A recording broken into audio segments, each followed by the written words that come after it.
What up, gamers? I'm Jason. I'm Julie. And today on Dice & Dragons, we are going to be reviewing two expansions for Saban's Power Rangers Heroes of the Grid.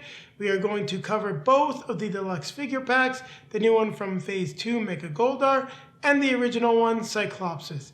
Now, these figure packs are published by Renegade Game Studios, and the dastardly large villains inside, and well, the Evil Zord in the other pack, are designed by Jonathan Yang. Not the art and everything, but the way they play. So that being said, I'll toss over to Julie, who will tell you more about the game itself. The game is a cooperative game that plays 2 to 5 or 2 to 6 players, depending if you have the expansion or not. Yep, need a Ranger expansion. Intended for ages 14 and above. Says that it plays in about 45 to 90 minutes. We'll say 60 to 90 minutes. Yes. So what are you going to be doing with these deluxe figure packs? Well, these are the new bosses that you will be facing at the end of your battle to save Angel Grove. And I gotta say, I'm really happy to see Goldar. It's just really thematic. So what will happen is you're going to go through the game, the standard version of it. Nothing changes until you get to these two guys. So you will face off against your foot soldiers. You'll have your monster spawn. Then you're going to have their second monster spawn. Then the big guy will spawn. What will then happen is going to depend on each of the monsters. But essentially, they will show up. That area is permanently panicked. They have cards that you must defeat. So there are 6 cards for each of them. And the way that it actually works is once you defeat a card, you will flip it over, but it still has an effect. So all the cards have a different effect. Just follow the rules for each of them as to how you're going to resolve it. But once you have defeated all the cards, this giant enemy is defeated and you have saved Angel Grove. So I think I've covered everything. So what time is it, Julie? Time to grab our drink. Grab our best friend. We're going to take it to the table. We're going to take it to the table. And no, it's not morphing time. I mean, I don't have a power morpher. These guys are giant. It's time to run. Now we're going to take a look at the components for the 2 enemy deluxe figure packs that are available for Saban's Power Rangers Heroes of the Grid. We have the new guy, the Zord fighting Mega Goldar, and Rita's own Evil Zord Cyclopsis. Now we just have the Goldar card set up right now. So as you can see, we do get a new boss card for him, Mega Goldar. And the Rangers will then have to defeat these 6 cards. So we've got the right wing, helm, left wing, sword, armor, and claw. The right wing deals 2 damage to each Ranger. Now the helm has guard, so it's guarding these 2 cards, and the armor is guarding these 2 cards. Guard cards cannot defend each other. So 2 different Rangers must each discard the top card of their deck. The wing is fast and would drain 2 energy. That's annoying.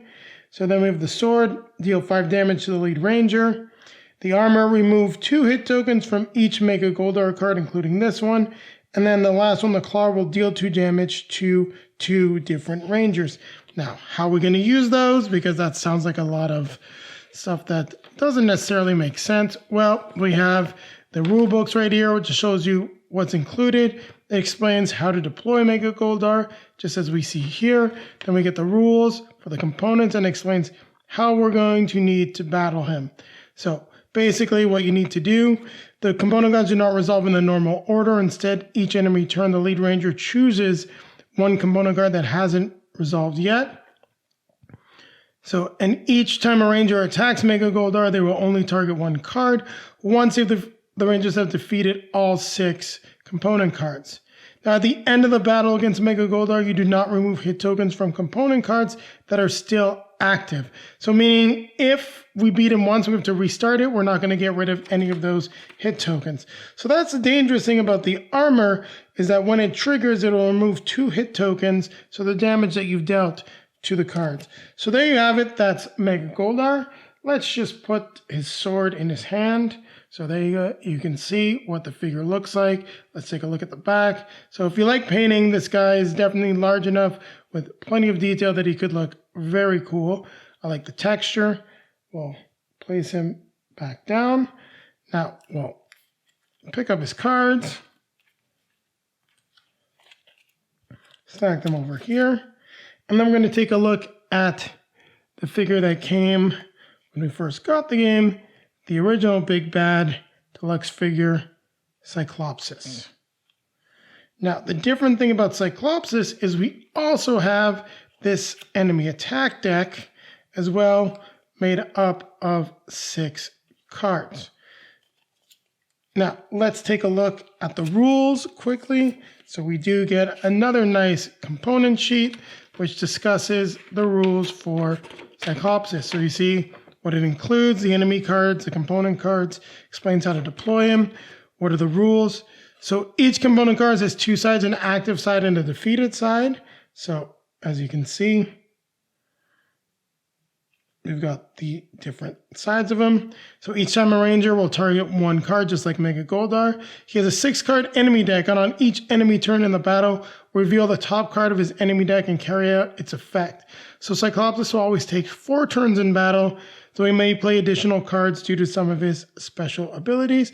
Once the rangers have defeated all 6 components, they have defeated Cyclopsis.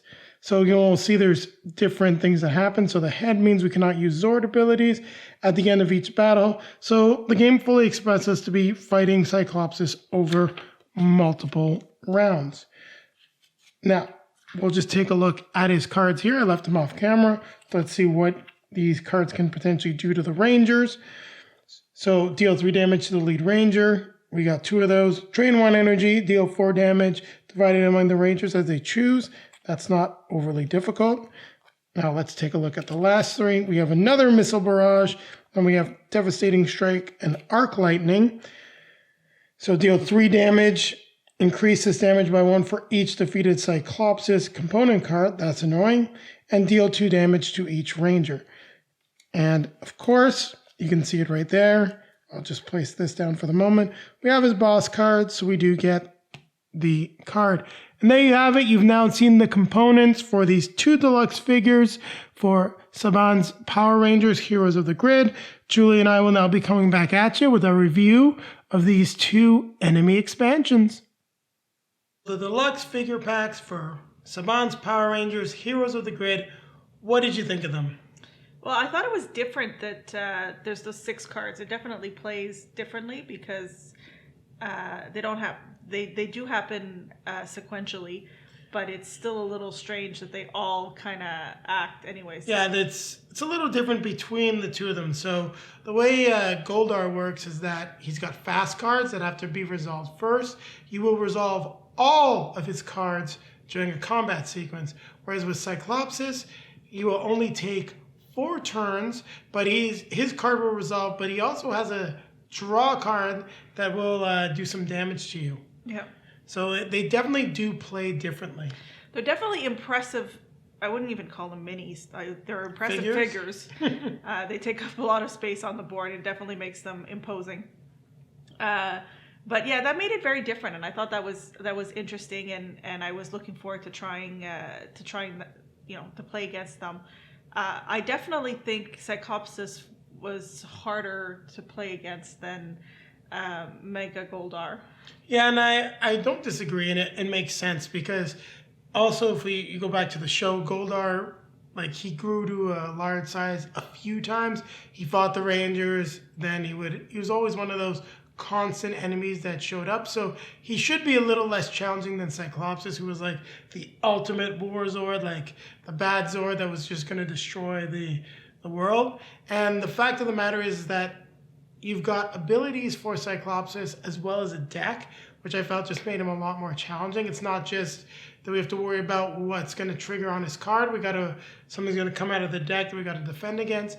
Whereas with Goldar, we're just trying to beat up his cards. Now, that being said, we've said this before in other reviews. I think we're going to say it again. Playing with Zeo Ranger 3 Blue and the Dragon Zord in battle mode did make these guys seem rather trivial. Cyclopsis less so, because we'd only taken out about 5 of his cards and we were almost going to have to go through a whole nother round of battle with him. So it was definitely a little challenging. We had a good chance that we were going to lose to Panic on the next round. Whereas with Goldar, I found, and you can correct me, is that with your fantastic rules and well, that's the thing. Also, it also depends on the role. Like when we played against Cyclopsis, I had a decent roll, but not a great roll. When we played against Goldar, what did I do? I think I rolled 12 damage. So it's, yeah. Yeah, we took out almost half of his cards in one round thanks to the Dragon Zord. Well, two versions of the Dragon Zord. The battle mode one, her great roll, and then the Dragon Zord that lets us shift extra damage to other cards. It was quite the epic battle, though. Yeah. So I mean, it was fun. They're different. I think for that, it makes it a good addition to the game. It's something that you want to add because it definitely plays differently. Whether you need both, I don't know. I would probably definitely say if you're going to pick one of the two, I'd pick Cyclopsis, but I'm not a fan. Yeah, if you're a fan, for fandom, you're going to pick Goldar. For a challenge, you're going to pick Cyclopsis. But the way it plays, they're fun additions to the game. I don't think there's really much more to add to it except make sure you read the rules because they definitely resolve differently. But there's some cool content. If you just skipped ahead to the review, take a look down below in the video description. Find the timestamps. Jump back and take a look at the components because I'm sure you really like to see the size of the figures. So that being said, Julie, why don't you go ahead and review Cyclopsis and review Mega Goldar? I'll give you a score, I mean. Yeah, I'd say a 7.5 and a 7. Yeah, I think that's a fair rating. I'd actually give them both 7s because I like the content. It's really cool. I don't think they're necessary for the game, though. I mean, they definitely are thematic, but I think they're cool. I think they're very cool. But let me finish what I was going to say. I think that these would be a lot cooler, and hopefully we'll get some type of expansion where you get some Zord on big guy like combat, like Megazord versus the big guys, like you got in the show. Like, there was always the Rangers, and some of the Zords would get the big boss fights. So I think something like that will probably come eventually in the future. There's tons of stuff that I know that they're working on for the game. That being said, though, I give them both a 7 because they're solid additions to the game. And if you're a fan of the Rangers, you're going to want to have the Legendary Warzord. You're also going to want to have Goldar, especially Goldar more than anyone else, that big figure to put on the table. And it's just really awesome, and you can see on our Instagram just the pictures of the Megazord and Goldar facing off against each other, stuff that I, watched all the time when I was a kid. So with that being said, Julie, what time is it? It's time to like, comment, subscribe, hit the bell to be notified when we have some new content for you. Also down below in the video description, besides just the timestamps, you'll have links to all of our social media feed, Facebook, Twitter, Instagram. You want to see those pictures of Goldar and Cyclopsis? Take a look at our Instagram and Facebook. They will definitely be there. Also popping up in front of us will be links to our previously released content. You'll find a link that will take you back to our most recently released video and a link that will take you back to our review and how to play for Power Rangers Heroes of the Grid. With that being said, what do we need to do now? Now it's time to grab our drink. Grab our best friend. We're going to keep playing games. And to keep playing games. I don't think Go Power Rangers is appropriate. These are the villains. It's almost like, I don't know, Go Rita? That doesn't work. No.